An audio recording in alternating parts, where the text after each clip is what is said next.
It started with a missing jar of paprika and ended in murder. Welcome to Clue Hunt. I am your host, Thornwick. Join the mystery. Drop a comment and tell me where you're tuning in from. Your messages make this journey unforgettable. Let's dive in. You can always tell when a visitor doesn't belong in Nero Wolfe's brownstone. Some try to disguise it by pretending not to be impressed by the oak paneling or the Persian rug. Others talk too fast or too loud, like the air itself makes them anxious. But this visitor, announced her alien nature by doing the one thing no one has done in my memory. She refused to sit. "Mr. Goodwin," she said, standing stiff as a ruler in the middle of Wolfe's office, "this will take 5 minutes, no more. I prefer to stand." I glanced at Wolfe, who was in his chair naturally, pretending she didn't exist. That, I should mention, was his standard reaction to visitors who brought neither checkbooks nor orchids. I said, "It's your funeral. Personally, I'm on my feet all day and don't turn down upholstery when it's offered." She didn't even blink. "My name is Lydia Voss. I'm the managing editor at Culinaire Monthly. Perhaps that means something to you."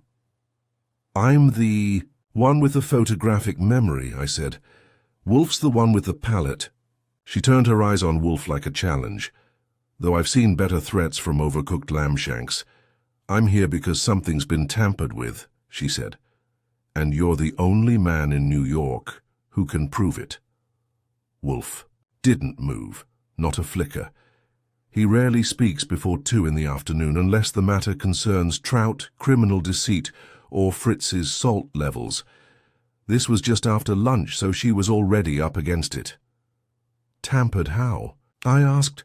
"Food poisoning, sabotaged soufflé? Tell me we're not dealing with another jilted pâtissier with a vendetta." Her lips tightened. "There was a piece we planned for the June issue, a multi-page exposé on a spice consortium based in Morocco.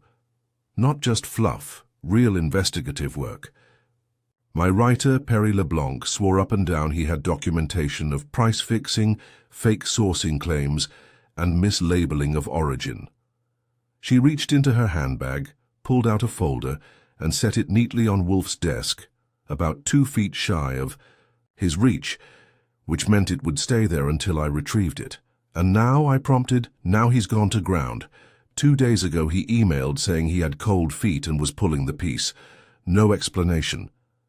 And when I went to retrieve the draft from our editorial system, it was wiped, scrubbed, the backups too." Wolfe exhaled. "That might not sound like much, but I've seen lesser men melt under less. And you are here," Wolfe said finally, "because you believe this tampering is not technical but criminal." Her eyes didn't waver. "I believe Perry LeBlanc was threatened. I believe someone inside Culinaire or connected to the spice trade got to him. And I believe if I make noise, I'll be next." She leaned forward, still not sitting, and lowered her voice. "I've already been warned. An anonymous envelope arrived at my apartment yesterday. No return address, no note.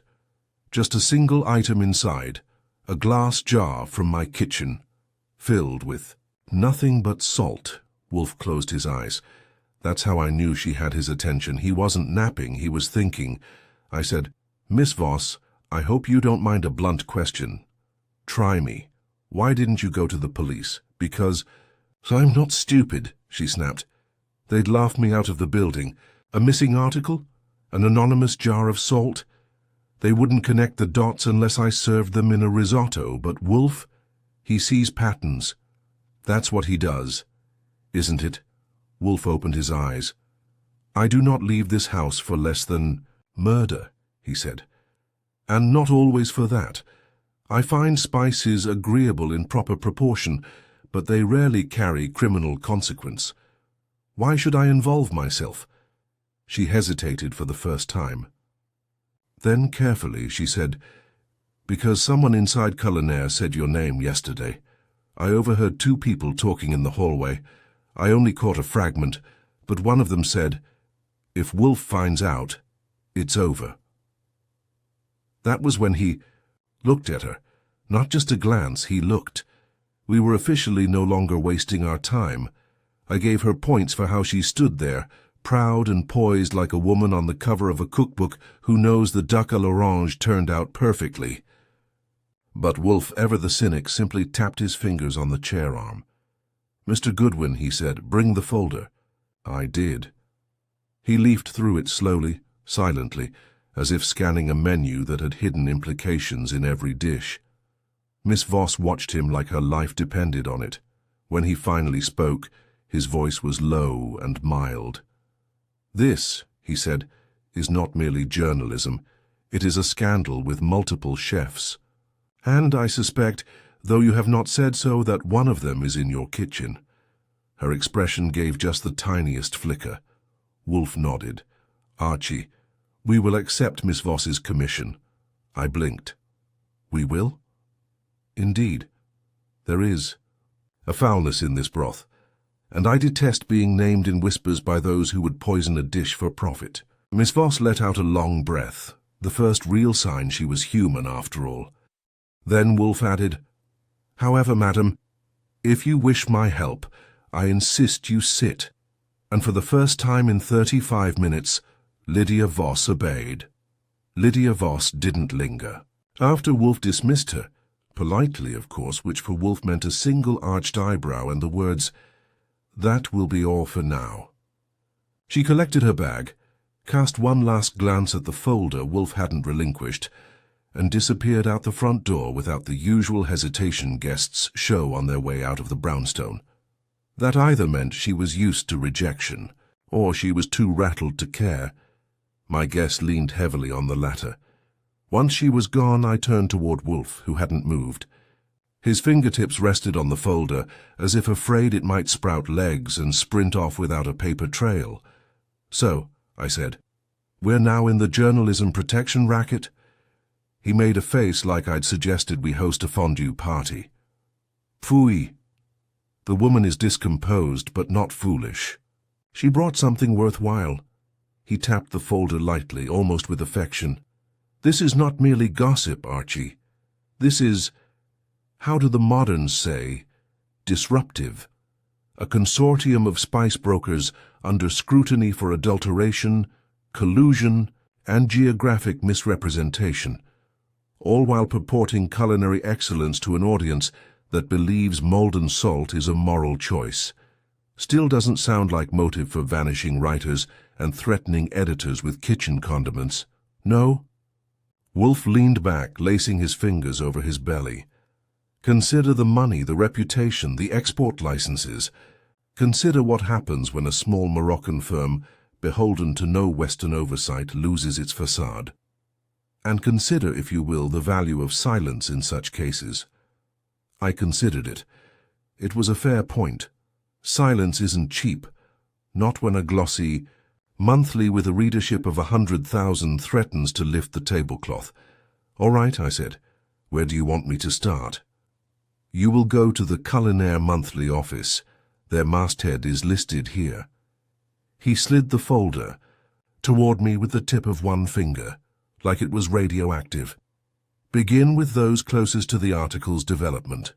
Miss Voss may have been the editorial lead, but she was not alone." I opened the folder. It was well organized, no surprise. Journalists live and die by folders. Names and titles were scribbled in Lydia's hand. Perry LeBlanc, staff writer. A copy editor named Hiram Veal. An art director, Sadie Marr. A recipe consultant, Chef Armand Cardoza.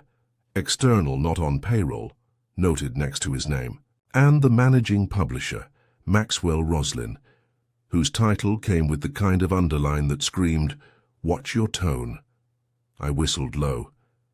That's a nice circle of suspects, all of them probably with enough ego to poison each other's salt. "Shakers," Wolfe grunted. "Observe their behavior, yes, but above all observe their words. What is said, what is not said, and what is said too quickly." He closed his eyes, already returning to his inner sanctum. I knew the signs. I had my marching orders, and Wolfe had already moved on to the mental chess game he'd be playing from the comfort of that oversized chair. The Culinaire Monthly office was tucked into the 15th floor of an older, but recently, gentrified building off Union Square, with more reclaimed wood than a Vermont barn, and the faint ambient smell of burnt espresso.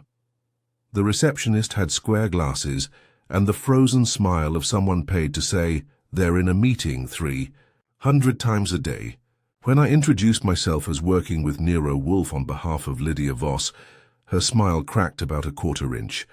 Miss Voss didn't say she was hiring a detective. She didn't say she wasn't either. Want to call up and make sure. "I'm not here to steal a cinnamon draft?" She didn't laugh, but she waved me toward a small lobby and tapped something into her phone. A moment later, a door opened, and a man emerged, looking like a paperclip that had been stretched too long. "Hiram Veal," he said, extending a dry, limp hand. "Copy desk, you're Archie?" "That's right. She warned us you might come." He blinked behind thick lenses, though I assumed it was a bluff. I gave him a grin. "You'd, be surprised how often people bluff right into the truth." Veal led me through a maze of open desks, each with its own stack of cookbooks, swatches, mock-ups, and occasionally actual spices. The editorial floor felt halfway between a test kitchen and a minimalist startup, meaning it looked expensive, smelled like coriander, and no one made eye contact unless you were carrying lunch. He ushered me into a side office where Sadie Ma, the art director, was hunched over a layout. She had ink-stained fingers, a white streak in her jet-black hair, and the kind of energy that warned me not to ask dumb questions unless I wanted them answered with a pen to the jugular. "This is the detective," Veal said, half apologetically. She looked up. "Are we calling it that now?" "We are," I said, "until someone hands me a better label. Maybe the guy who's asking why your staff writer ghosted with a scandal on his hands." Her eyes flicked to Veal, then back to me. I didn't even read the final piece. Perry was cagey about it. Lydia kept it locked up tighter than her wine fridge. All I ever saw was a mock cover and a headline that got killed before print. What was the headline? She hesitated. "The Pepper Trail from Marrakesh to Manhattan, the price of flavor." I jotted it down. "Sounds tame." "That's what worried me," she said. "Perry doesn't write tame. Either he neutered it for publication, or someone neutered him." Veal cleared his throat. "Mr. Goodwin, may I ask, are we suspects?" "Not yet," I said, "but I'm keeping my options open." They weren't thrilled, but I wasn't here to win hearts. I gathered their statements, mostly noise, a few signals. Sadie was sharp, didn't trust the publisher. Veal was the opposite, nervous, deferential, clearly more comfortable with punctuation than confrontation. I left with a plan to circle back once I had more leverage. Next stop was Chef Armand Cardoza. He wasn't in the building. External, remember? But according to Veal, he consulted regularly and had a standing invite to their Friday test kitchen sessions. Today being Friday, I headed 3 floors down to the test kitchen, where the real tension in the building, I suspected, simmered just under the saffron risotto. I found Cardoza leaning over a butcher block, slicing radishes with the precision of a man used to controlling temperature, texture, and tone all at once. He was tall, silver-haired, and wore his chef's coat like armor. When I introduced myself, he didn't stop slicing. "I told Perry he was poking a hornet's nest," he said calmly. "He had no sense of proportion, just facts and flames." "But you didn't stop helping him." "I didn't say that." He paused, finally looking at me. "I gave him sourcing contacts, some leads, but when he started talking about tracking, shipments, fake customs labels, that's when I told him he'd better get legal protection." "You think he was threatened?" "I think," Cardoza said, "he realized some spices have more bite than they should." I left the kitchen with something new. Nobody here had heard from Perry since his message to Lydia, but no one seemed surprised he'd gone quiet. They all treated it like he'd stepped too far off the path, and now had to lie low until the wolves got bored. Back at the brownstone, I handed Wolfe a typed summary of what I'd gathered. He read it in silence, When he finished, he didn't ask a single follow-up question. He just nodded once and said, "We must speak to Mr. Roslin next." The publisher, yes. The piece was squashed. The writer vanished. But the pressure, Archie. Pressure always comes from above. He looked up, eyes sharp. "Tomorrow you will request a meeting with Mr. Maxwell Roslin. I wish to know what he has to say about disappearing articles, vanished writers, and jars of salt." And just like that, the next move was set. Wolfe might not leave his chair, but the noose was already beginning to tighten. I just hoped I wasn't the one it would catch. The publisher of Culinaire Monthly, Maxwell Roslin, was not the sort of man who made time for just anyone. That became evident the moment I called to request a meeting on behalf of Nero Wolfe. The assistant who answered, an impossibly cheerful voice named Drew, delivered the kind of response that's meant to sound polite while informing you you're beneath notice. "Mr. Roslin's schedule is fully committed this week, so commit him to me anyway," I said. "Tell him Archie Goodwin called. Tell him I'm working with Nero Wolfe on a matter involving Perry LeBlanc, Lydia Voss, and a missing exposé on Moroccan spice cartels. Use those exact words. Then, call me back in 5 minutes." He didn't call back in 5 minutes, he called back in 3. "Mr. Roslin will see you this afternoon at 4. 15 minutes. The publisher's office was 2 floors above editorial, sleek, restrained, and cold, in a way that said success didn't need warmth. Maxwell Roslin greeted me standing, not smiling, and extended a hand like it had better places to be. He was in his late 50s, compact, expensive, and impatient. His navy suit had probably cost more than my car, and didn't have a wrinkle to its name.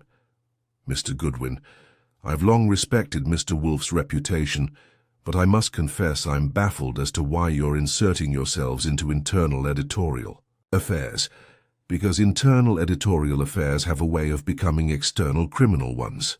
That, and your managing editor asked us to." He didn't blink. "Lydia has always had a tendency toward dramatics." "Then she's lucky she found the right audience," I said. "We happen to be connoisseurs of drama." He sat behind a glass-topped desk, neatly arranging his fingers. "Perry LeBlanc pulled his article. That's all there is to it." "Sure." He got cold feet and torched the backups, then went silent. "Totally normal." Roslin raised an eyebrow. "Writers are sensitive. He felt he'd gone too far, made accusations he couldn't verify. He made the right decision. Did he tell you that himself?" There was a pause, very brief, but there. "He emailed me." "BCC or CC? Excuse me?" "Never mind," I said. "What was the subject line?" "I don't recall." "Then let me help. It wasn't from his usual address, was it?" Another pause, longer this time. "I'm not sure what you're insinuating." "I'm not insinuating anything yet. Just noting that every other person I've spoken to found it odd he walked away from a story he'd spent 2 months digging into. But you seem curiously uncurious." Roslin leaned back, no longer bothering to conceal his irritation. "Mr. Goodwin, we are not the CIA. We publish recipes, feature interviews, and the occasional industry exposé. If Perry grew concerned about retaliation, it was likely a baseless fear inflated by too much late-night research. There is no conspiracy here, only deadlines and discretion." "Then maybe you can help me understand something," I said. "Why would someone send Lydia Voss an anonymous threat? A jar from her own spice rack left on her doorstep. No note, just salt. That got him. Not visibly, but the fingers tightened. Just a notch. She didn't mention that to me." "No?" "Maybe she figured you'd tell her it was a culinary coincidence." He said nothing. I stood. "Tell me something. Mr. Roslin, you have a lot riding on that magazine, circulation, partnerships, reputation. If someone inside your own ranks was using the publication to curry favor with a vendor or suppress dirt on an advertiser, would you rather I found out, now or later, in front of a district attorney?" Roslin's jaw set. He didn't ask me to sit back down. He also didn't ask me to leave. There was pressure, he said finally. After the initial draft came in, a distributor, European I believe, expressed concerns through legal channels. Threats of defamation, mischaracterization. I advised Lydia to reconsider running it. Did she? No, she insisted it would hold up to scrutiny, so I let it go until Perry retracted it. You mean until you received a retraction, I corrected. I didn't twist his arm. I nodded slowly. But someone might have. On my way. Out I stopped in the hall and texted Wolfe. Roslyn admits legal pressure. Article threatened a distributor. No direct link to Perry's disappearance. Yet. Wolfe replied 3 minutes later. He is concealing something. Return immediately, bring the folder. Back at the brownstone, I found Wolfe seated as I'd left him, but the air had shifted. The room was quiet, like the moment before a storm breaks. He didn't look up as I entered. Saul Panzer is at the safe house, he said. He has located Perry LeBlanc. I stopped cold. You're kidding. I do not jest with the expenditure of retainer funds. I crossed to the desk. Where? A small furnished sublet in Park Slope, paid in cash by a third party. He has not left in 2 days. Saul observed him from across the street. Then why hasn't he come forward? Why the mystery? Because, Wolfe said, steepling his fingers, he is frightened, possibly ashamed, and certainly being paid to remain silent. I frowned. Paid by who? Wolfe closed his eyes. Archie. Do you recall the note Lydia mentioned hearing? In the hallway? A man's voice. If Wolfe finds out, it's over. Sure. It was not a man bluffing, it was a man who has something to lose. And we must ask, what would someone risk to keep Nero Wolfe from peering into their spice? Rack? I opened the folder again, flipping back to the list. You think it's someone inside Culinaire? Yes, and not merely complicit, instrumental. Someone who knew the story's details and their implications, someone with the motive, the access, and the authority to quash it. I stared at the names again. Sadie Marr, Hiram Veal, Chef Cardoza, Roslyn, and Lydia herself. Saul is watching Perry. You'll go there tomorrow, Wolfe said. But tonight, we bait the trap. I looked up. Meaning? Miss Voss will be invited. Back here. You will call her now and tell her this. Nero Wolfe has learned the name of the man who made the threat. I whistled. Have you? No. Then why say it? Because, Wolfe said softly, someone will want to know what she knows. And what she intends to do next. I will wager that if we stir the pot, someone will attempt to taste the broth. How you think they'll make a move? I think, he said, that salt was a warning. The next message may be less subtle. I picked up the phone. Let's just hope whoever's seasoning this stew doesn't have poison in the pantry. Wolfe closed his eyes again. Hope, Archie, is a poor spice. I prefer certainty. And somewhere in Brooklyn, the missing writer sat in silence, while the pieces on the board began to move. The game had begun in earnest. Lydia Voss arrived at the brownstone just after 8, dressed in the same businesslike fashion as before, but the edge was gone. She looked tired, her eyes darker, the brisk confidence she wore like a badge the first time now replaced with something brittle.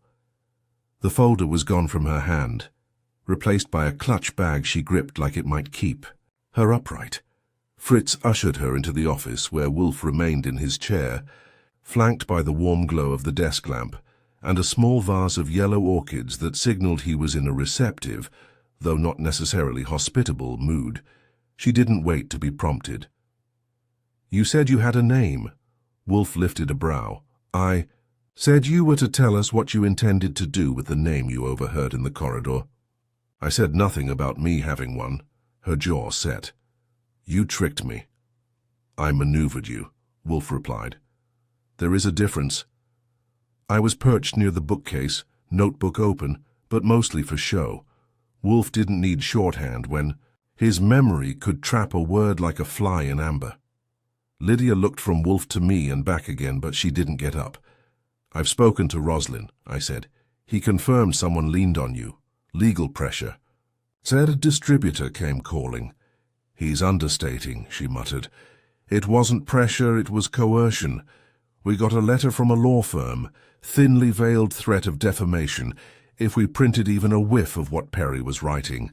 No. One would take credit for who hired them, of course, but I know the smell of fear." "And Roslin folded?" "No," she said, then hesitated. "Not at first, but once Perry ghosted, he dropped it fast." Wolfe's eyes were closed, which meant he was more alert than any man with open eyes had a right to be. "Tell me precisely." "What you heard in the hallway?" She nodded slowly.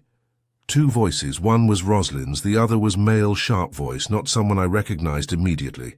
They were speaking low near the test kitchen, and I don't think they knew I was in the stairwell just outside. The second man said, "If Wolfe finds out, it's over." Roslin didn't reply. I only heard footsteps afterward. I asked, "You said you didn't recognize the voice, but what about later? Did you hear it again?" She shook her head. "No, I tried, believe me. Played voices in my head for hours. I thought maybe Armand, but no, it wasn't him and it wasn't Perry." Wolfe opened his eyes. "You must accept, Miss Voss, that someone at Culinaire is deeply invested in the concealment of the facts your writer uncovered.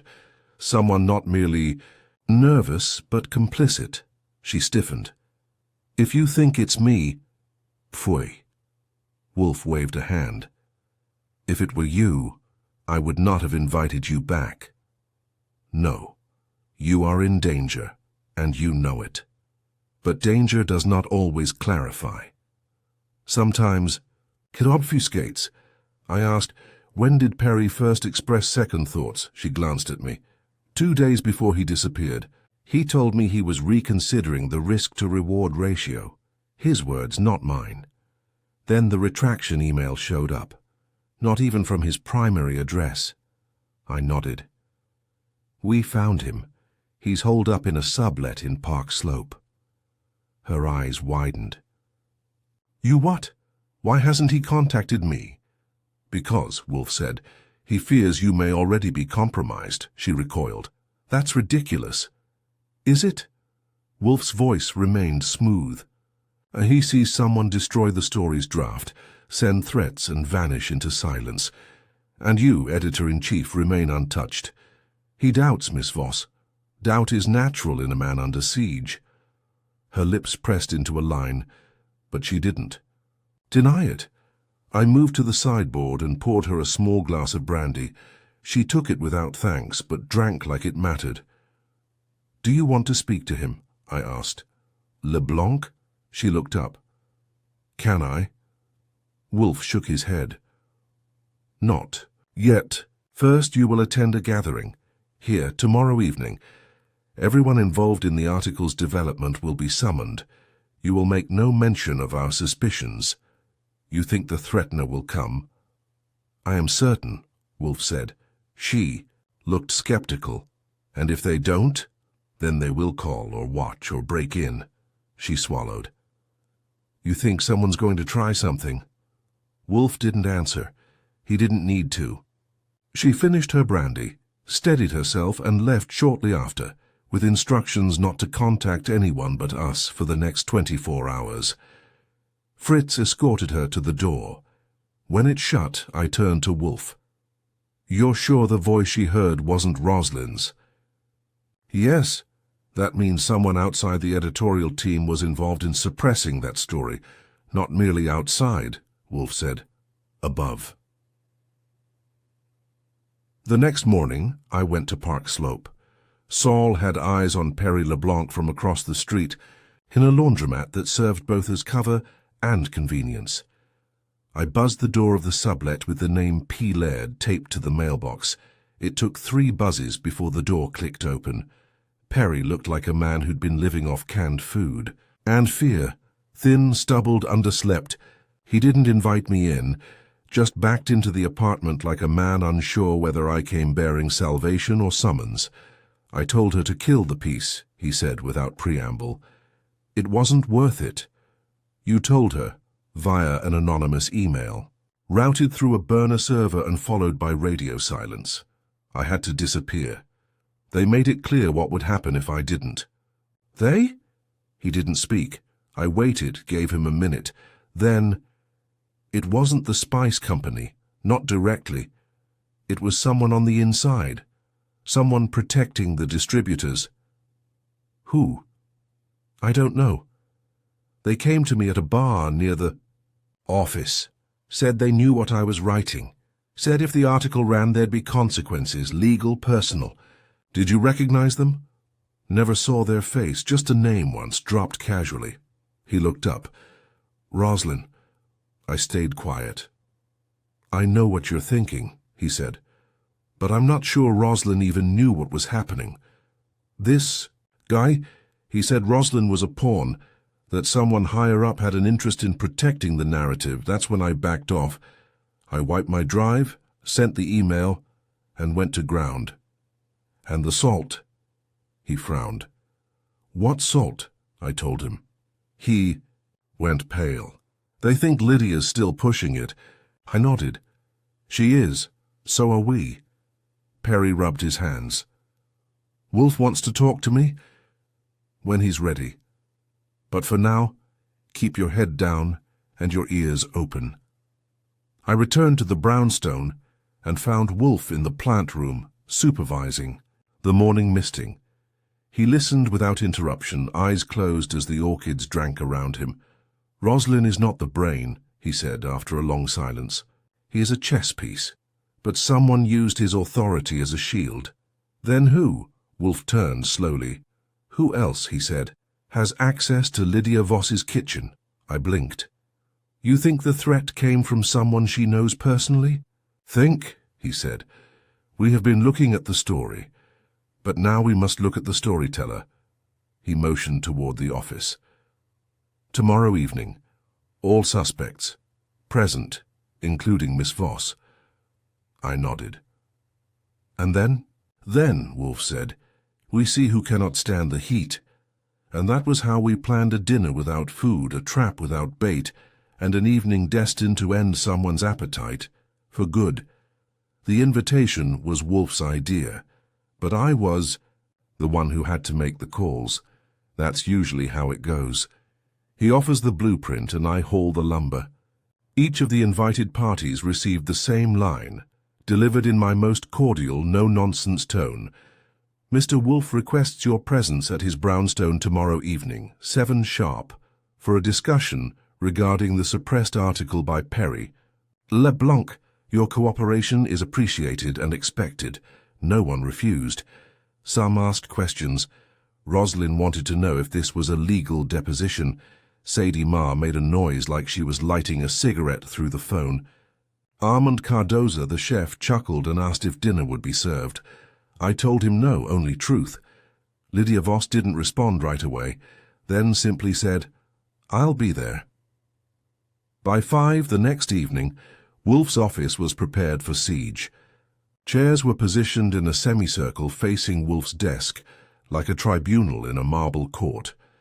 Wolfe had bathed, shaved, and dressed in a midnight blue suit. Fritz, with his usual precision, served coffee and light refreshments beforehand.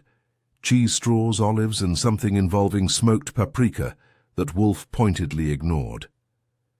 At 6:58, the guests began to arrive. First came Sadie Marr, dressed in something sleek and black, as if the only thing sharper than her eyeliner was her temper. She gave me a sideways glance and no greeting. Behind her came Hiram Veal, still looking like he'd gotten lost on the way to a library, with eyes that darted to every corner of the room except Wolfe's chair. Then Roslyn, punctual and polished, his expression unreadable. I offered him a seat, which he accepted like it was jury duty. Cardoza followed, shedding a tailored chef's coat for a casual blazer. He looked more comfortable than I'd expected. That made me nervous. Finally, at 7:03, Lydia Voss arrived. She was pale but composed, and unlike the others, she didn't flinch when Wolfe spoke. Thank you for coming, Wolfe began, voice calm, precise. You are here because a piece of journalism vanished, and its author along with it. You are also here because I believe that disappearance was not coincidental, but constructed. No one said a word. Veal blinked 3 times in rapid succession. Wolfe folded his hands across his stomach. Let us be plain. Mr. Leblanc was researching fraudulent spice exports. He implicated certain Moroccan firms whose reputations, if publicly compromised, might damage far more than culinary pride. He went quiet. So did the story. I now have reason to believe someone in this room contributed to that outcome. Rosalind stiffened. You can't be serious. We publish a food magazine. This isn't the Pentagon. You are correct, Wolfe said, but you are also evasive. I am told that legal threats arrived after the article's draft was submitted. Standard, Rosalind said. We get cease and desist letters every other week. We vet, we assess, we decide. Mr. Veal, Wolfe said without turning, did you read the article before it disappeared? Veal jumped a little. Yes, part of it. The first 2 pages during layout review. Did it strike you as libelous? Libelous? No. Aggressive, maybe. Perry was being careful. He had footnotes, citations. He wasn't throwing mud. He was building a case. Thank you, Wolfe said. Miss Marr? Sadie crossed her legs. I saw the draft headline. I laid out the art direction. I wasn't privy to his sources. Yet you found it tame. I found it misleading. Pretty photos and dangerous claims don't balance each other out. Dangerous? Wolfe asked. Or inconvenient? Her brow arched. If I wanted to protect spice conglomerates, I wouldn't be riding subways and designing layouts at midnight. Cardoza cleared his throat. I told Perry not to poke the bear, that's all. I didn't know he'd go off the grid. You're not employed by Culinaire, Wolfe said. You're a consultant, yet you had access to editorial drafts. I'm a chef, Cardoza said. I advised on flavor profiles, not trade routes. And yet, Wolfe said slowly, someone attempted to send a message to Miss Voss. A jar of salt. Removed from her own kitchen. No sign of forced entry, no other threats, no demands. Everyone turned to look at Lydia. She looked at Wolfe. No one knew where I lived, she said. Not exactly. I never gave out my home address at the office. Except to those you trusted, Wolfe said. The room quieted again. Outside, the sounds of a cab passed faintly. The air in the brownstone had grown thick. Wolfe glanced at me. Archie, I stepped forward. Perry LeBlanc is alive. We found him. He's been in hiding for over a week. He'll be speaking with Wolfe privately later tonight. But here's what he told us. Someone warned him off the article. Someone who knew it inside and out. Someone on the inside. And that person dropped a name, Rosalind. Rosalind's jaw tightened. That's absurd. I never threatened anyone. I agree, Wolfe said. You didn't, but someone used your name. That took the wind out of the room. Rosalind looked rattled now. Not guilty. Used. Wolfe leaned forward. There is only one person here who had access to Miss Voss's apartment. One person who could enter unnoticed. One person whose proximity was never questioned. Sadie straightened. If you're about to suggest... Not you, Wolfe said. Veal. All heads turned. Hiram Veal swallowed hard. Me? That's ridiculous. You house-sat for Miss Voss last summer while she travelled to Provence, Wolfe said. She told me so in passing. You watered her plants, fed her cat. I believe you still possess a copy of her keys. That's just an emergency set. I never used them again. But you could. And you did. The salt jar. A quiet, subtle message. Intended not to frighten, but to remind her someone was watching. Am I correct, Mr. Veal? Veal's mouth opened, but no sound came out. His fingers trembled. Sadie hissed. You creep. No, Wolfe said. Not a creep, a coward. One manipulated by someone else. He turned to Cardoza. You met Veal through editorial, but you connected over food. You suggested dinner, shared wine.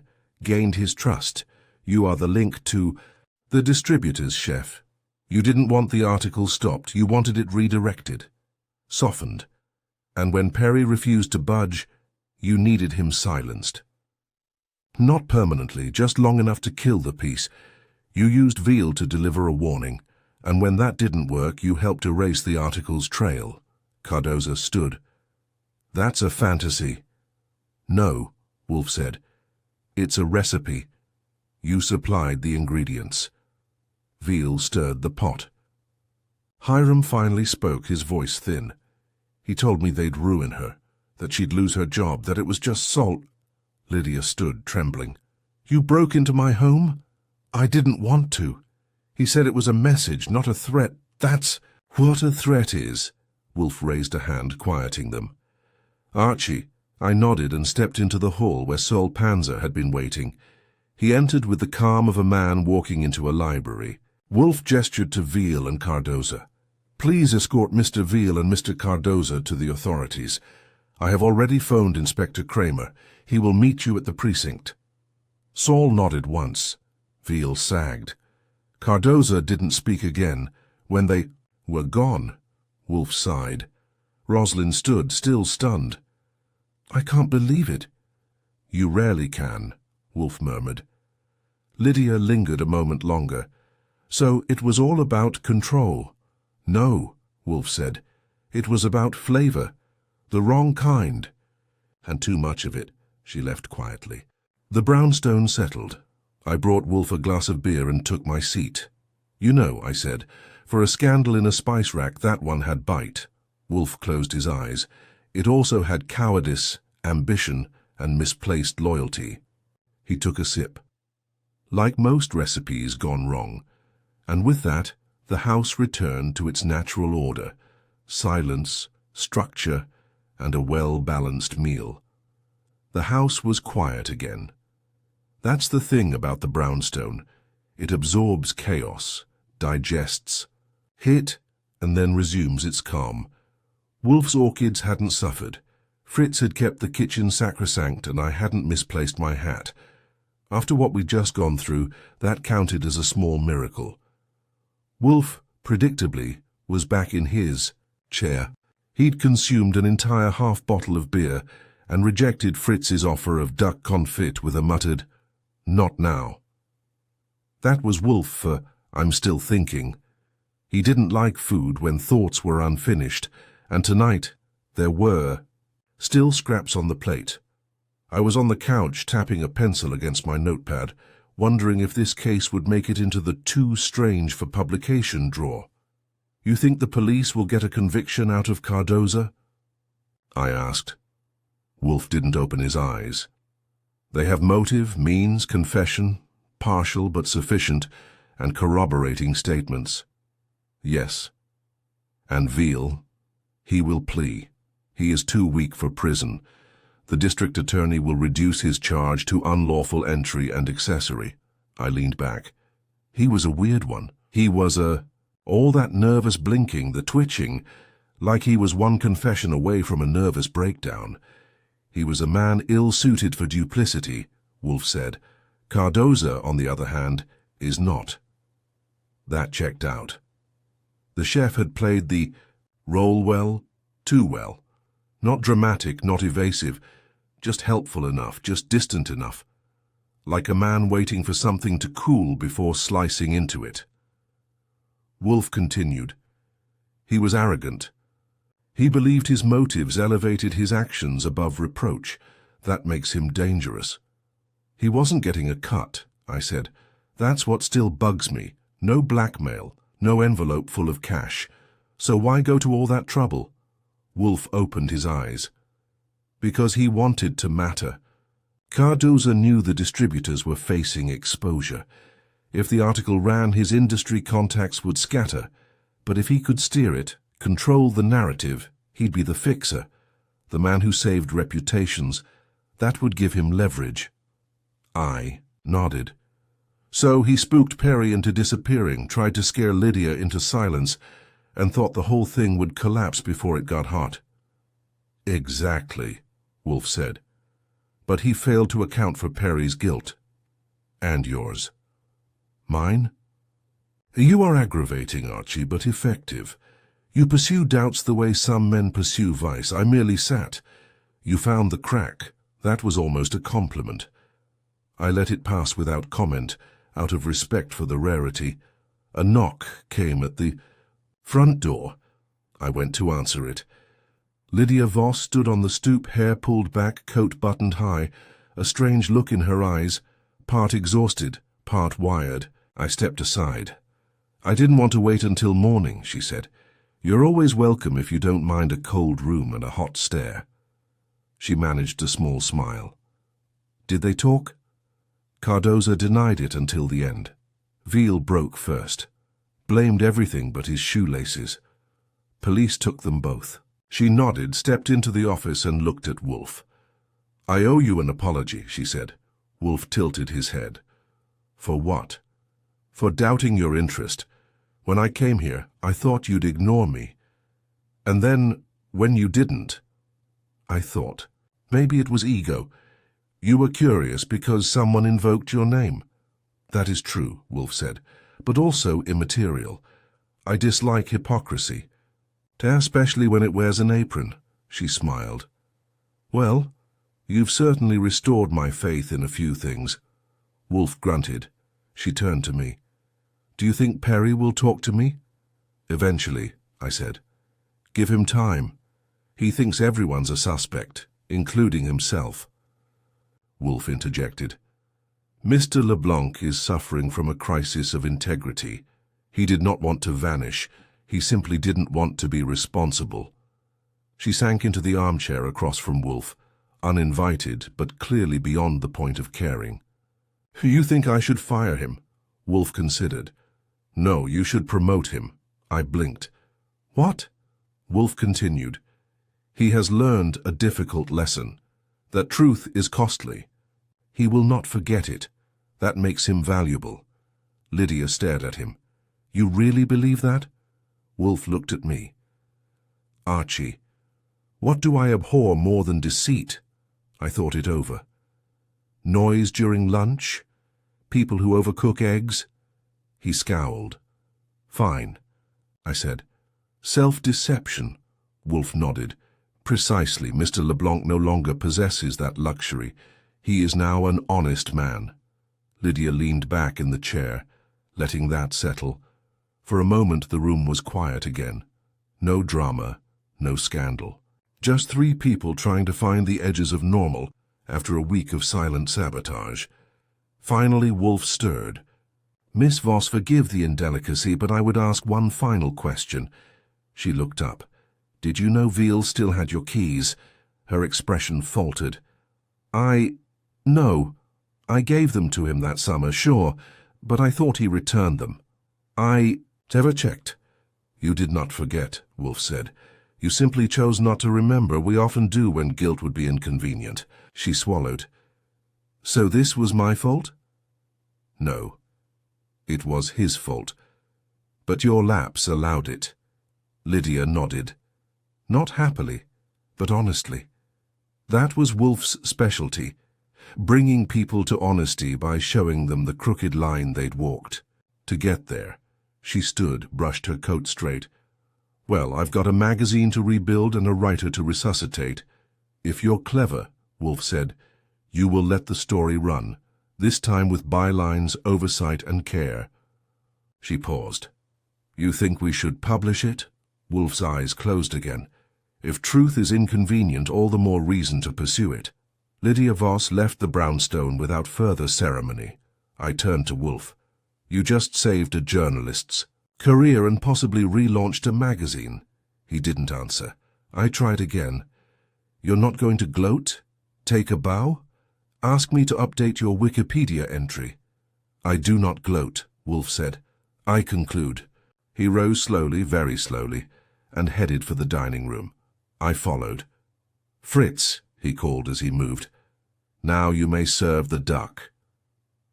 As the scent of garlic and thyme began to seep from the kitchen, I poured 2 glasses of Burgundy and set them on the table.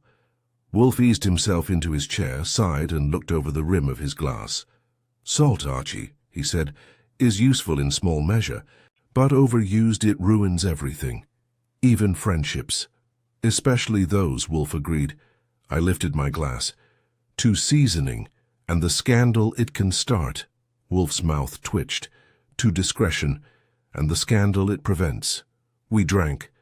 The case of the scandal in the spice rack was closed.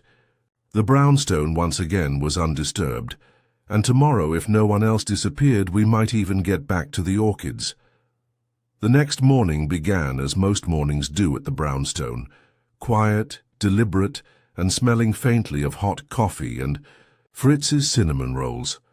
Wolfe, true to form, refused to emerge from his room before 9, which gave me ample time to collect the morning paper, skim through 3 crime columns that couldn't hold a candle to our last week, and think about what hadn't yet settled. The case was over, but something still nagged. Maybe it was the memory of Veal's trembling hands, or maybe it was Cardoza's eerie calm, or maybe it was the fact that Perry LeBlanc, as far as I knew, hadn't come up for air. At 9:30, sharp, Wolfe entered the office, freshly shaven, dressed in charcoal grey wool, and wearing the expression of a man ready for breakfast, but still bothered by the weight of unresolved thoughts. He didn't speak at first. That was fine. I didn't either. We'd been doing this long enough that some mornings didn't require words. Then, just as I was debating a second role, he said, "Archie, have we heard from Mr. LeBlanc?" "Not yet." "That is unacceptable, I agree, but he's not exactly on a leash," Wolfe grunted. "Call him," I did. No answer. I tried Lydia next. She picked up on the 3rd ring. "Morning, Miss Voss. You're not calling with more suspects, are you?" "Not unless you're volunteering," I said. "Have you heard from Perry?" She hesitated. "Not directly. I sent him an email last night. Told him I'd like to meet. He hasn't replied." I glanced at Wolfe, who raised an eyebrow. "Would you object," he asked, loud enough for her to hear, "if we visited him today?" "No," she said. "Frankly, I'd be grateful. I think he's scared to face me." Wolfe nodded once and ended the conversation with a simple, "Thank you." He turned to me. "Bring him here." "I assume you don't mean at gunpoint." "I mean with tact and efficiency. Remind him that truth demands closure." I headed for Park Slope. Saul had long since ended his surveillance, so Perry LeBlanc was now unguarded, which meant anything could have happened in the interim. When I reached the building, the super let me up without a fuss, muttering something about weird noises and weird tenants. I knocked on the door twice. No answer. I knocked again, louder. Still nothing. I pulled out the spare key Saul had retrieved. During his tailing gig, he'd copied the original when Perry had left his door ajar to accept a delivery. A grey area, sure, but within the bounds of Wolfe's ethics, just barely. The apartment was dark, quiet. Then a sound, a soft thump from the back room. I stepped inside carefully, one hand in my coat pocket. I've walked into too many surprises to stroll casually when a man's gone dark and a scandal's gone public. "Perry," I called. Another thump. "Don't shoot. I'm charming." The bedroom door creaked. Perry LeBlanc stood there, blinking, barefoot, with a shirt half-buttoned and a look of startled shame on his face. "Archie." "Don't worry. I'm not here to collect. Wolfe just wants to talk. You're still alive, which means you get one more conversation." He rubbed his eyes. "I wasn't planning to disappear. I was just decompressing. You've had enough compression to flatten a freight car, but now it's time to exhale in a more structured environment." He hesitated, then nodded. "Give me 5 minutes." He emerged 10 minutes later, jacket on, hair wet. No longer a ghost, just a man trying to become visible again. Back at the brownstone, Wolfe didn't greet him. He simply gestured to the red leather chair opposite his own. Perry sat, hands folded, posture defensive. Wolfe observed him a full 30 seconds before speaking. "You are not a coward, Mr. LeBlanc, but you are a man unused to moral consequence." Perry's Voice cracked slightly. That's fair, Wolfe nodded. What you uncovered was real. What you feared was plausible. But your silence, however understandable, nearly permitted further damage. I didn't know who to trust. No one, Wolfe said. That is the correct answer. Trust no one, not entirely, not in journalism, not in business, not in the kitchen, but trust the truth. It will do what people cannot. It will outlive betrayal. Perry swallowed. So what do I do now? You write the article, Wolfe said. Again, with Miss Voss's oversight with legal review, you publish it or else you remain a footnote. He hesitated. You think it's safe now? No, Wolfe said, but nothing worth telling ever is. Perry gave a slow, cautious, okay, I'll do it. Wolfe closed his eyes. Good. The interview ended. Perry left soon after with a promise to send Lydia his notes before nightfall. That was as close to redemption as a man like Wolfe was willing to allow. I followed Perry out and returned 10 minutes later with coffee. Wolfe hadn't moved. He spoke before I sat down. There is one more matter. I looked up. Something. Still smells off? Yes, the article. Still? Tell me, he said. What did Perry not include in his original piece? I frowned. You mean what he left out? Exactly. I pulled the notes from my pocket. He mentioned Moroccan exporters, false sourcing labels, misrepresented spice origins, legal distribution chains, but he never named a U.S. distributor directly. Precisely. Wolfe leaned back, eyes narrowed. He feared litigation, yes, but that's not all. He feared retaliation. That suggests someone on this side of the Atlantic had more than just money at stake. They had control and access, someone close to the import channels yet hidden from view. I sat forward. You think the article hit a nerve here at home? I think the final name hasn't yet surfaced. That was Wolfe. 1 foot out of the case, 1 foot still probing. You want me to dig? No. Not yet. I want you to listen. To... What? To who contacts Miss Voss once she greenlights the rewrite. He looked at me, expression cool.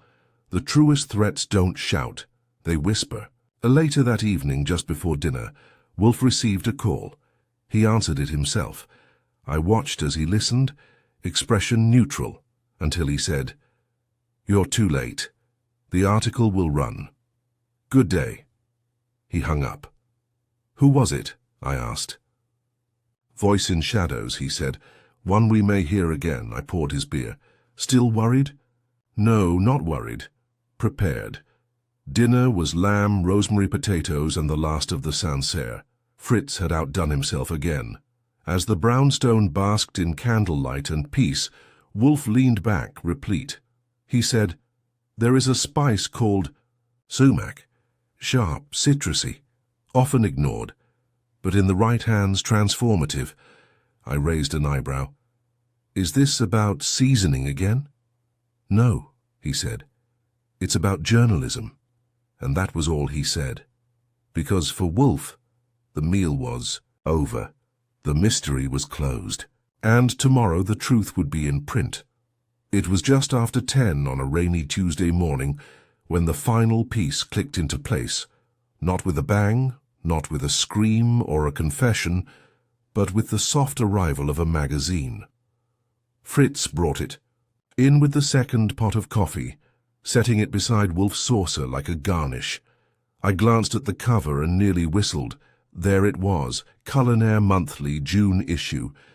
The usual glamour shot of rustic bread and golden soup had been replaced by something unexpected.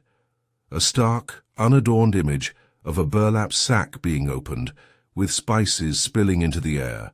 Saffron, cinnamon, paprika, sumac, bright and messy and bold.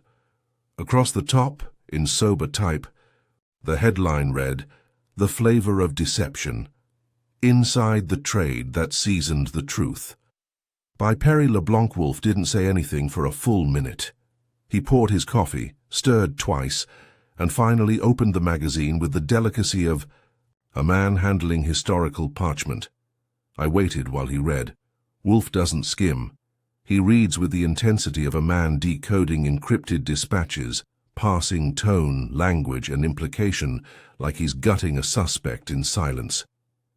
By the time he closed the issue, his expression was unreadable.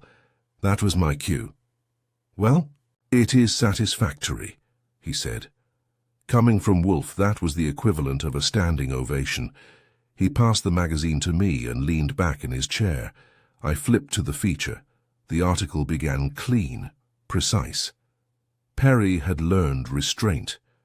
He detailed the Moroccan export scandal, cited shipment logs, whistleblower testimony, even correspondence from a vanished middleman in Tangier. But it was the final section that caught my eye. What's most dangerous about corruption in the culinary industry isn't the money, it's the trust. We believe what we taste, what we read on the label. But what if the flavor has been filtered? Through influence? This article nearly didn't exist. I was threatened, warned off, and disappeared myself out of fear. But there are men who don't yield to fear. This piece would not exist without the intervention of Nero Wolfe. I closed the magazine and whistled, this time out loud. "He gave you a shout-out," I said. "You made the byline without touching a typewriter." Wolfe snorted. "As I should. The man was adrift. Now he is anchored. You think he's safe? No one is safe, Archie, but he is visible, which is the next best thing." Just then, the phone rang. I picked it up. Nero Wolfe's residence. "This is Lydia Voss," came the voice, brisk and energized. "Is he available?" "One moment."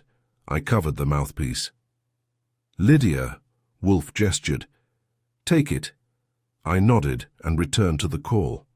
"Go ahead." "It's out," she said. "You saw it?" "We did. We've already gotten calls. Industry figures, attorneys, chefs. Some praising it, some not. There was a call this morning I thought you'd want to know about. A blocked number. A man's voice, no name." "What did he say?" "Just one sentence. You should have buried it deeper." I felt my grip tighten on the receiver. Threat? No, not a direct one. More like disappointment. Like a man who thought he'd won. I relayed the line to Wolfe. He nodded once. "They've surfaced." "Who?" Wolfe tapped his fingers. "The real source of suppression. Cardoza and Veal were middlemen protecting reputations. But there is a partner we haven't seen. A domestic distributor with reach into publications who operates in shadow. He made the call. And now? Now he retreats. Temporarily. This exposure makes another move too dangerous." I turned back to Lydia. "Wolfe says he'll vanish again, but he'll remember this." She was quiet. Then, "We're going to keep going. There's more in the pipeline. We're starting a series. Investigations into sourcing, labor, supplier, truth. Perry's already drafting the next one." "That's brave. It's necessary. And it's also smart business now. The stories. Viral. Subscriptions are up 10% in 24 hours. I glanced at Wolfe. He didn't flinch, but I could tell he heard it. "Good luck, Miss Voss," I said. "Same to you, Mr. Goodwin. If I find a saffron stalk in my mailbox, I'll let you know." She hung up. Wolfe sighed. "Does that mean we're done?" I asked. "No," he said. "It means we've begun another chapter, but not one we are responsible for." "Yet," I added. He didn't argue. I returned to the magazine. There was something satisfying about seeing the truth in print, even if the truth had required 3 lies, 2 confessions, and 1 interrupted duck dinner to get there. "You know," I said, flipping pages, "for a man who won't leave his house, you've done more for the Fourth Estate this week than most newsrooms." "I despise newspapers," Wolfe muttered. "They clutter the mind." "But facts, Archie, those are another matter." The doorbell rang. I went to answer. It was Saul Panzer, trench coat damp with rain, hat under one arm. He stepped in, nodding to Fritz on the way to the office. "Report," Wolfe said, without. Looking up, Saul sat.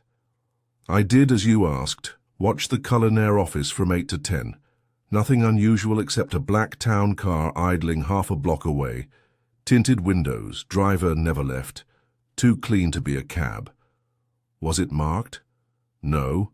Plate on record covered." "Good," Wolfe said. "They're being cautious." "They?" Wolfe finally looked at Saul. "There is a consortium, US-based distributors who control import lanes, shelf placement, and culinary influence in boutique publications. Cardoza worked for them, or with them. The exact relationship is irrelevant. But the threat remains." Saul nodded. "Want me to keep watching?" "No. Let them vanish. For now." Saul stood. "Then I'll go home. I'm overdue for a dry suit. Charge the hours." "You always say that," Saul said, then left with a ghost of a smile. When he was gone, I returned to the chair across from Wolfe. "You're letting them go. For now. You don't want to strike. Patience, Archie. Truth is like fermentation. It requires time and the right temperature. Rush it, and you spoil the batch." I grinned. "That one from Fritz?" "No. From Burgundy." We sat, in silence a while, the kind that only settles after a battle's won.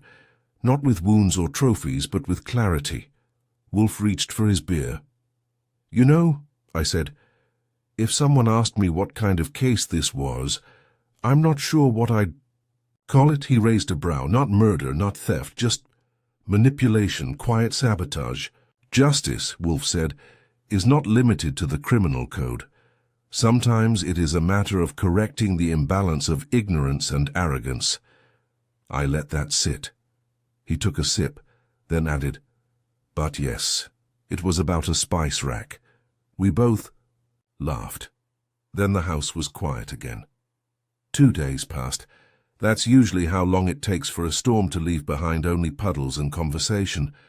The scandal that had nearly been smothered in saffron and salt was now a headline, a dozen online think pieces, and one particularly aggressive tweet from a celebrity chef who insisted the article was a smear job by people who don't know, a cumin seed from a caraway. Wolfe, as always, ignored the chatter. He'd returned to the more delicate concerns of his orchids, dictating memos to the Bronx greenhouse about a troubling batch of Cattleya hybrids and grumbling over Fritz's experimental use of star anise in a lamb rub. For all practical purposes, life at the brownstone had resumed its intended rhythm. Structured, insulated, inviolable, but I was still pacing the edges of something unfinished. Call it a hunch. Call it Archie Goodwin's chronic itch for clean endings.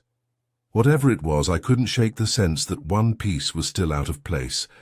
Not hidden, not obstructed, just slightly off.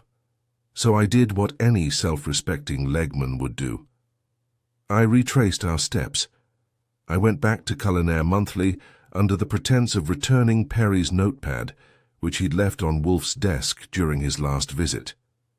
Lydia greeted me herself. Her office, newly painted, now had a massive whiteboard covered in topics for future issues. Fair trade or fair price, the vanishing truffle, and are boutique olive oils a scam?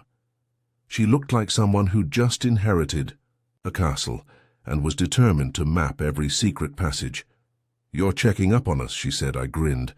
"Just tying bows, making sure no one's come sniffing around with veiled threats or samples of poisoned turmeric." "No threats yet," she said, "but we've had 3 offers of exclusive interviews from other whistleblowers. Seems like Perry opened the floodgates.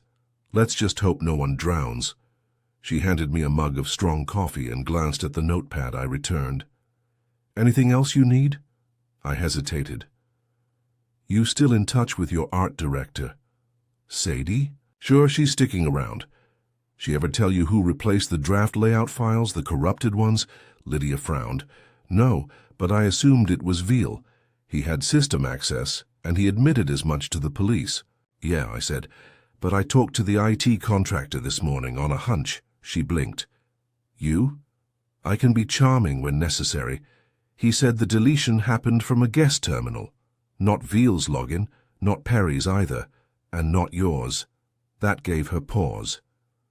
Then whose? I shrugged. That's the thing, it was a temp account, meant for outside contributors, but there was no session log. Nothing stored, nothing traceable. She narrowed her eyes. You're telling me it wasn't Veal? I'm telling you Veal may have thought he did it, but someone else did it first. Lydia stood cross to her desk and pulled out a folder.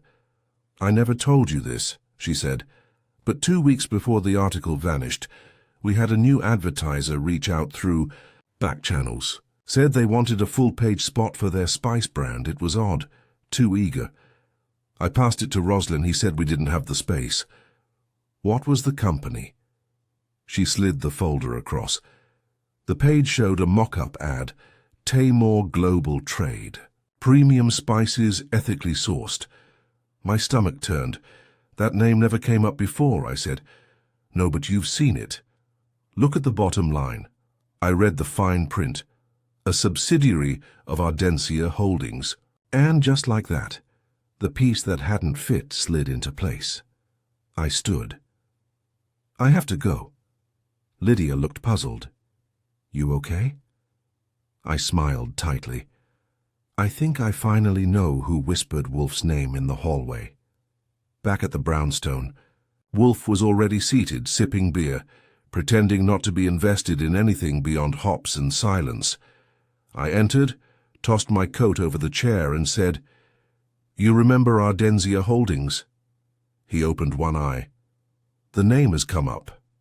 Vaguely. European, enigmatic, often present in the background of infrastructure ventures. Also present, I said, behind Tamor Global Trade, the ones who tried to buy a full-page ad in Culinaire 2 weeks before the piece went missing. They're the domestic arm of the same network Cardoza was connected to.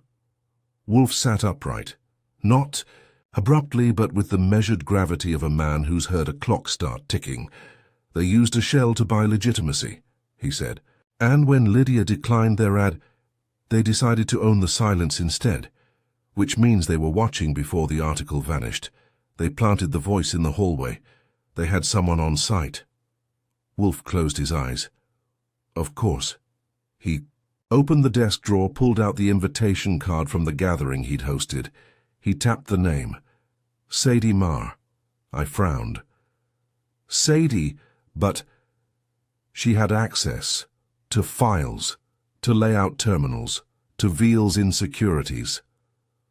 She planted the whisper, and she used Cardoza to misdirect us.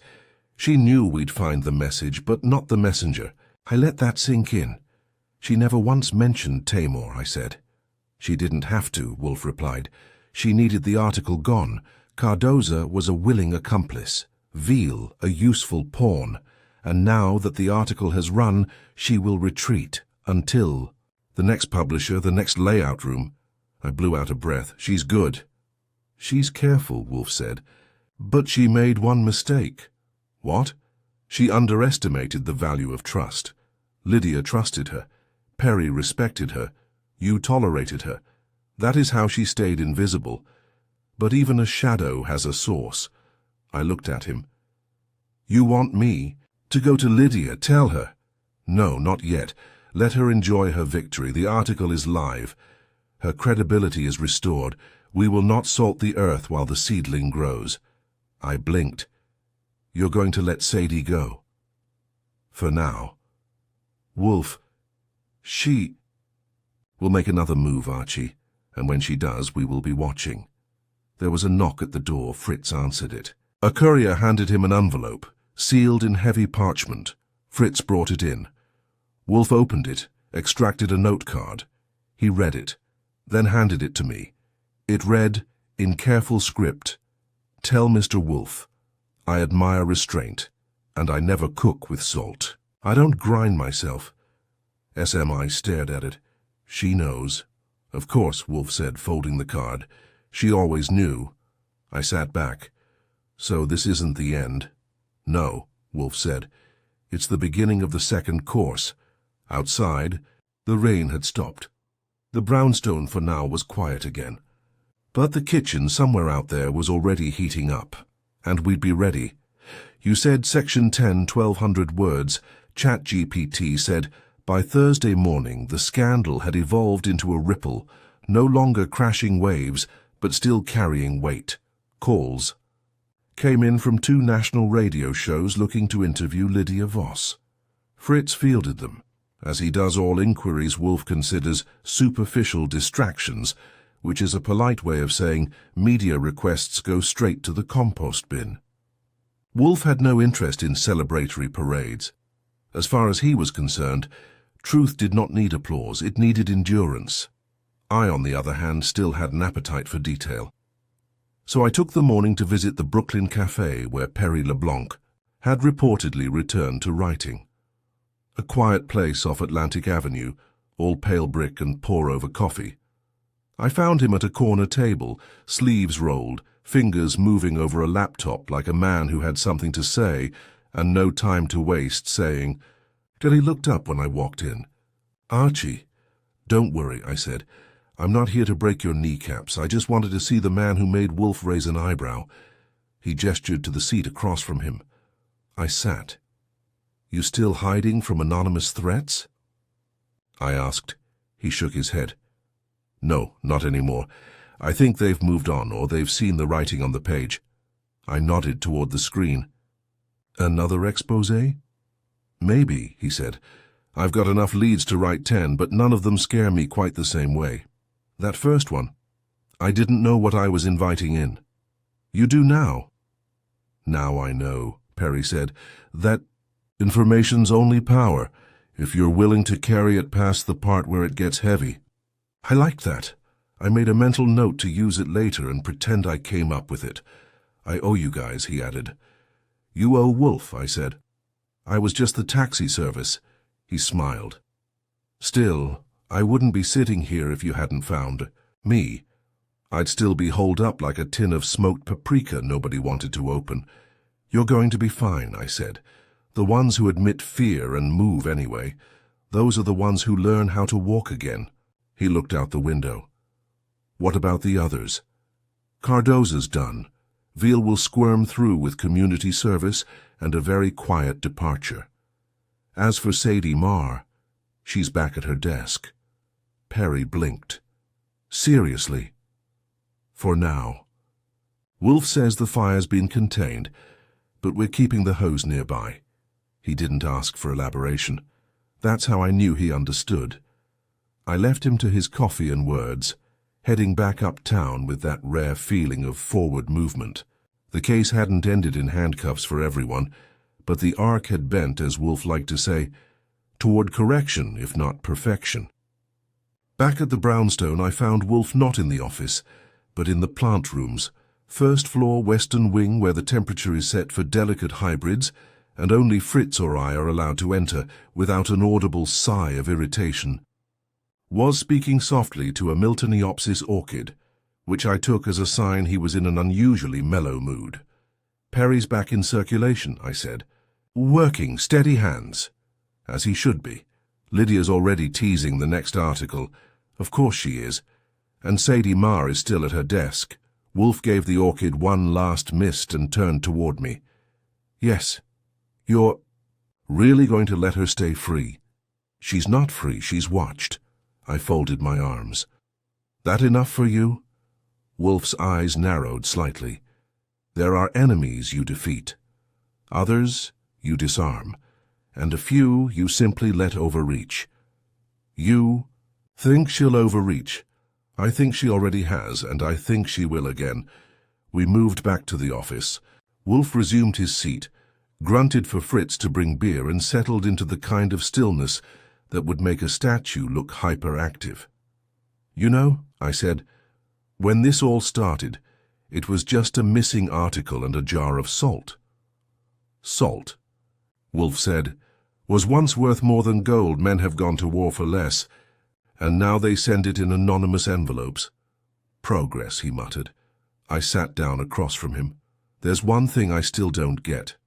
Only one? I am impressed. I ignored that. Why use veal? Why not just delete the file? And walk away? Because panic is louder than silence, Wolfe said. Veal's fear created distraction. Sadie knew we'd follow the first thread we could see. And Cardoza, with his guilt and gravitas, gave us something to pull. She made them all puppets. She made them believe they were volunteers, Wolfe corrected. The most dangerous manipulators always do. The doorbell rang. Fritz answered, then brought in a modest envelope, hand-addressed. No return address. Inside, a single card.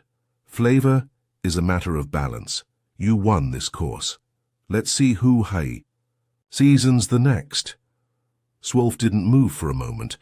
Then he tucked the card into the center drawer of his desk. A threat? I asked. No. An acknowledgement. We are now engaged. I exhaled. A culinary Cold War. Here if you like, Wolfe said. I reached for my notepad. You want me to log it? No, he said. We do not chase shadows until they cast more than riddles. He picked up the magazine again, thumbed through the now famous article, and stopped at the final paragraph. After a long pause, he said, he should have written one sentence differently. Which?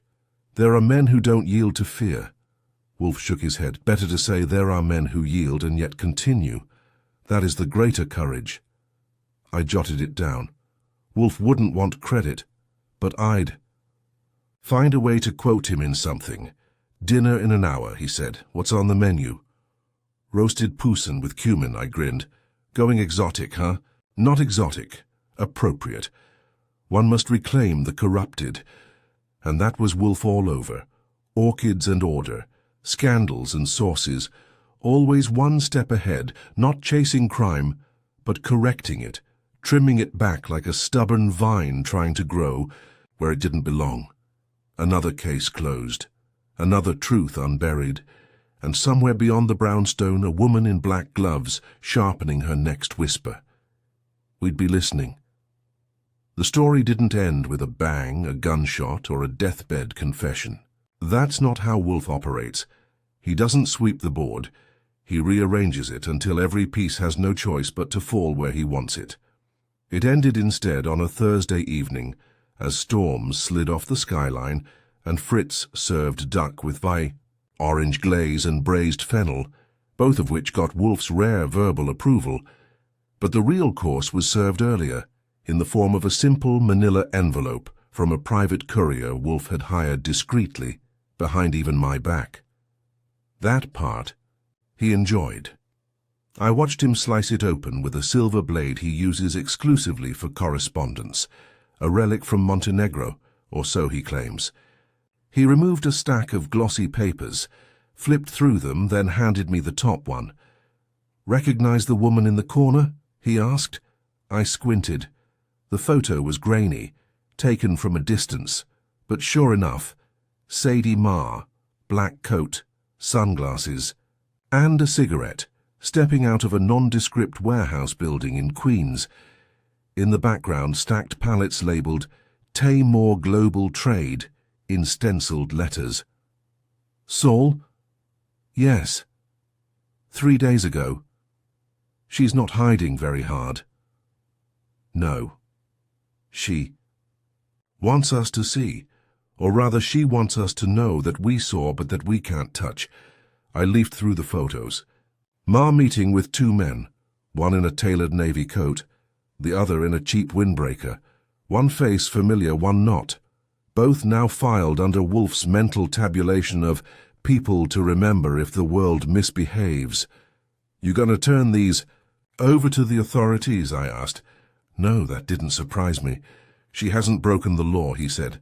She has merely exposed it by demonstrating how easily it can be bent. Her presence at that warehouse is not proof of a crime.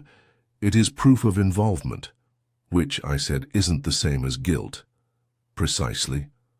Wolfe slid the photos back into the envelope and tucked it into the safe, where he keeps a small number of things that never need to be seen unless the moment demands it. Some of those things have changed lives. Some have ended them. Sadie Ma, Wolfe said, is what I call a silent axis. She doesn't push, she tilts. She allows others to stumble and calls it gravity. That is harder to prove than malice, but far more dangerous. I poured myself a splash of Fritz's elderberry cordial, feeling the weight of the truth. Not heavy, but definite. Solid. So what now? I asked. We wait for her to slip? No, Wolfe said. We wait for her to succeed. That raised an eyebrow. Come again? She will rise, Wolfe said. To another publication, another circle of influence, another opportunity to adjust the angle of the facts. When she does, we will remind her, quietly and thoroughly, that she is not alone in the shadows. It wasn't revenge. Wolfe doesn't indulge in that. It was restraint, the kind that tastes sharper than justice. I leaned back in my chair and looked around the room. Everything in its place. The orchid lamp glowed softly. The Persian rug lay undisturbed. Wolfe reached for his beer. It had all come back to order, for now. But I couldn't help one last question. You think Cardoza knew she was playing him? No, Wolfe said. He thought he was the strategist. She merely let him think so. He sipped his beer, then added, There is a breed of person, Archie, who plays the long game without telling even themselves what it is. They maneuver from instinct. Ma is one such person. She believes the system is broken and has appointed herself its editor. And us? We are the proofreader, Wolfe said, and we do not allow false punctuation to stand. I laughed. So that's what we are? Grammar cops?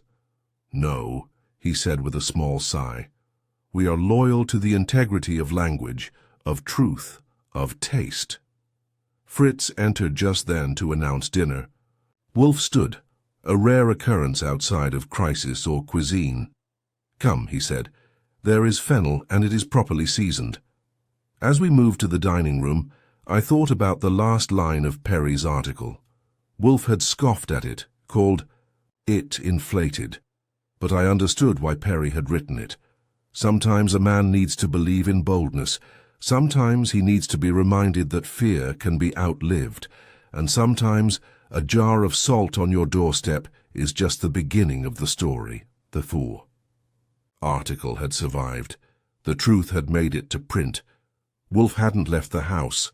And somehow the most dangerous person in the room had walked out with her gloves still on. We hadn't caught her, but she knew we were watching, and that, according to Wolfe, was often enough. I sat down to duck and fennel, and as Fritz poured the wine, Wolfe offered one last comment before the silence descended for the meal. Archie, he said, some people chase power with noise, others cook with silence. But it is always the seasoning that reveals their hand. He raised his glass. I matched it. To spice, I said, and the scandal it couldn't hide. We drank, and somewhere far beyond the brownstone, a page was already turning.